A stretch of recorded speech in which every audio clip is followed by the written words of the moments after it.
Again in the wrist, 3 PD fat sats, coronal, your axial and sagittal. And then we do a T1 axial, and specifically because intratendinous signal is better appreciated on the T1 axial, we also do a T2 axial because of standard anatomy, and then we do a T2 coronal. So again 6 sequences, it's always 6 sequences, you don't do more than that. The 3 of them are always PD or T2 fat sat, and then you vary. So in the wrist, unlike the elbow, we have T1 and T2 axial, and then we do a T2 coronal. Again, normal alignment is of the radiocarpal and the distal radioulnar joints.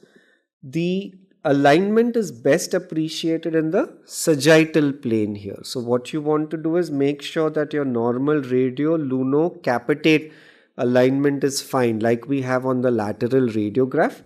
If the lunate is far dorsally aligned and angulated, then you would start thinking of an entity called DC, right? Dorsal intercalated instability. And then if this same lunate is far volarly angulated, then you would start thinking of a VC pathology.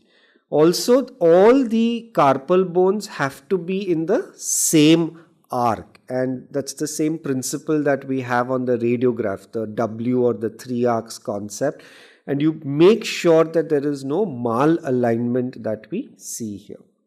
Now the distal radioulnar joint also has to be looked at. A little dorsal displacement is fine, that's not a problem, but if it's far dorsally displaced, then that's an issue.